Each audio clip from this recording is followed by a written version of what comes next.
Good morning, students. Welcome back to online classes. Today we are going to start our next chapter 2.5, that is Prairies the Grassland. Student, you have visited three regions of the world having different climate. First of all, you visited DRC, the land of dense forest. You saw that its climate was almost similar to that of Kerala. Then you visited Greenland, which would remind you of chilly winter in Kashmir. Lastly, you visited Saudi Arabia, the land of hot sand desert, which is like the Rajasthan desert in India. Now let us visit some place that is like our fertile northern plain and where the main occupation of people is agriculture. So now student, in this chapter we are going to learn about grassland. First you tell me what is grassland. So grasslands are vast stretches of land covered with tall grasses and a few scattered trees. Okay. Student, if you see grassland, there will be hardly few trees here and there. Rest of the land is covered with tall grasses. It covers more than one fifth of the earth land surface, and this is mostly located in your temperate zone. It lies between latitude of 23 degree half north to 66 degree half north northern hemisphere and 23 degree half south to 66 degree half south southern hemisphere. So this is your from here to here is your northern hemisphere and from here to here is your southern hemisphere. This area is your grassland area. Okay. The area of land where the main vegetation is grass is called your grassland. Until the arrival of extensive agriculture, grasslands cover almost half of the earth's surface. The most fertile of these were the prairies of North America, the pampas of South America, the steppes of Asia, the veldt of Southern Africa, and the downs of Australia. And it is these very plains that are now used for the cultivation of crops such as wheat and maize. Both these crops are grasses and grow well in grassland condition. Student, look at this picture in this map. You see all the five grasslands. Okay. First is your here is your the prairies of North America. Okay.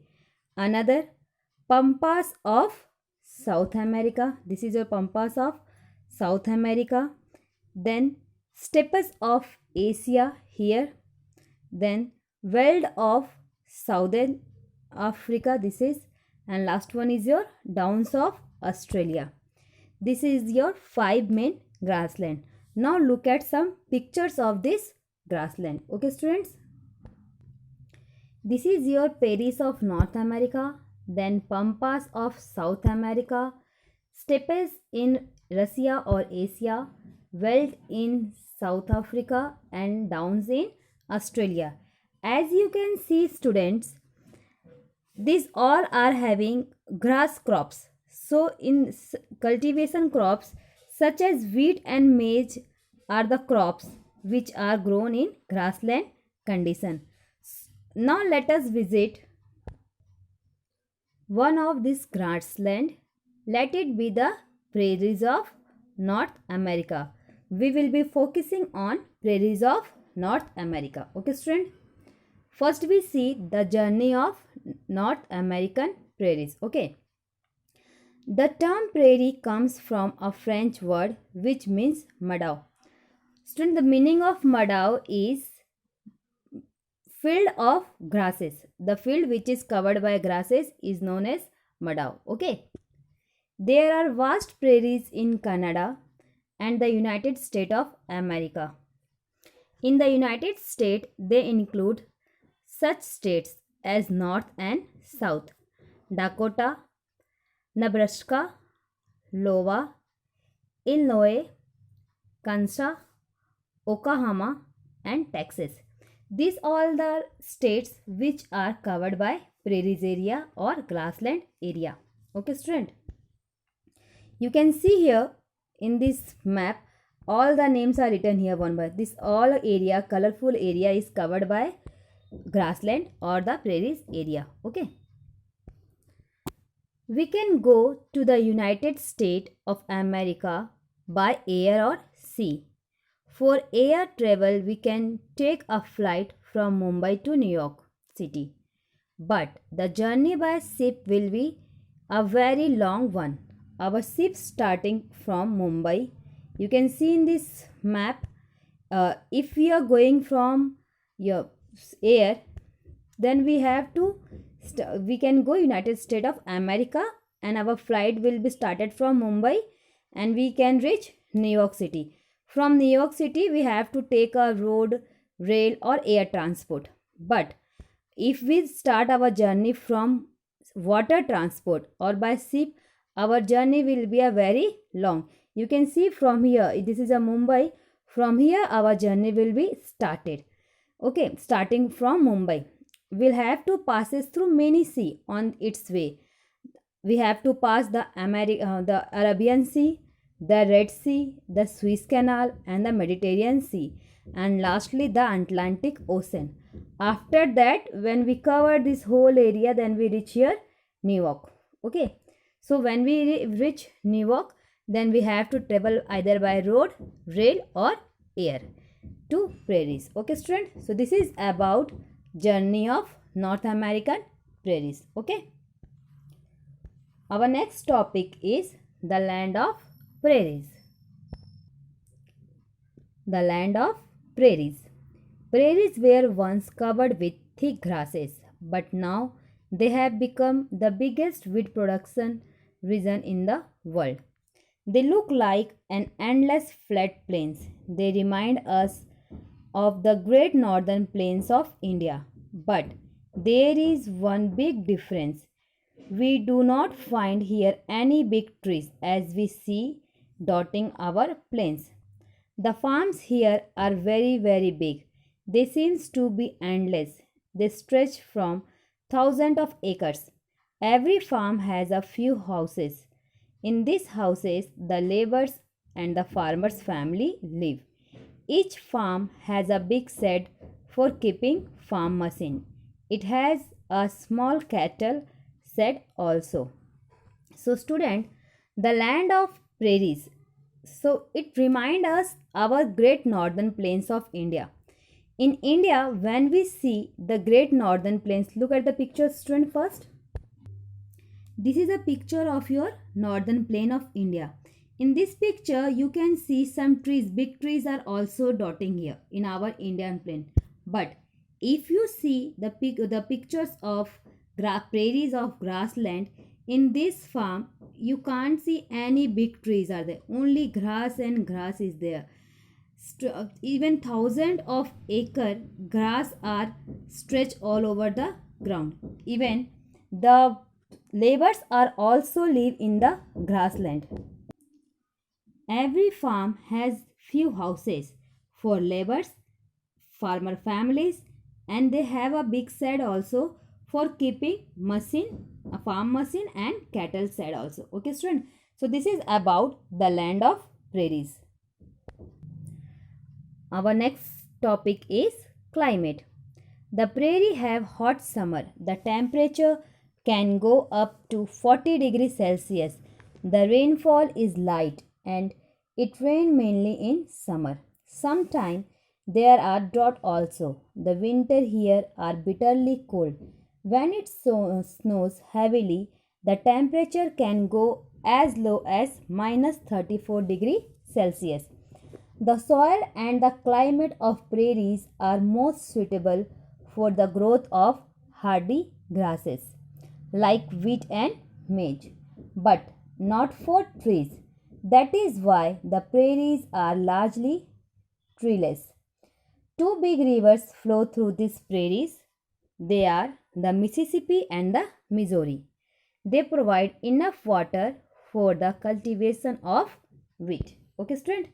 So, if we see the climate of grassland, we will notice that they have hot summer and cold winter with moderate rainfall during summer season. Student, in prairies, in summer season there is too much hot. Even the temperature can go up to 40 degree Celsius, and it's mainly rain in summer, and winter here is bitterly cold.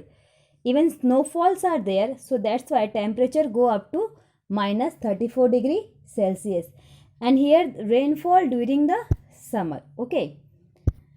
The soil is very fertile. Water is available in plenty form because there is two river passes flow through the prairies. They are the Mississippi River and the Missouri River. They provide enough water for the cultivation of wheat. So this two river is very fertile, and because of this two river the soil is very fertile and they get enough water for cultivation of wheat. Okay, students? Now look at the vegetation. We have learned that the prairies are a region of grasses. The types of grasses varies according to the amount of rainfall. Their height can be vary from 2 feet to 6 feet. Due to intense heat and evaporation, grasses get scorched in summer. Their blushing green grasses turn yellow and brown. By the coming of autumn, they wither at being to die. But their roots remain alive under the soil. During the long chilly winter, with the coming of next spring, new grasses shoot up once again. Trees such as willow, elder, and polar are found in valley and on the river banks. So, prairie is vast stretch of flat land covered by miles of grasses. You can see in this picture there is only grass and grass everywhere, and this particular grass is green during the summer, and during autumn season it's turned to brown. Okay, students? And you can see there are hardly any tree. There is no tree, there is only grass and grass. Soil like all grassland is fertile because of large quantity of humus. The soil of prairie is very fertile because of humus. Now student, tell me what is humus. Humus is a organic matter which is very rich in vitamin and minerals which help the plants grow very well. So this soil of grassland very rich in humus. That's why this is good for cultivation. Okay, student? And the height of grasses from 2 feet to 6 feet. Okay. And under the soil during the long chilly winter, with the coming of next spring, the grasses shoot up once again. And trees, here some trees are also find out. The trees such as willow tree, elder tree, poplar tree, found in very valley areas or on the bank of river areas. So where there is a valley areas and river areas, on the only that area we can find such as some trees. Rest all areas is covered with a long grasses. Okay, so this much of today. Hope you understand. Thank you.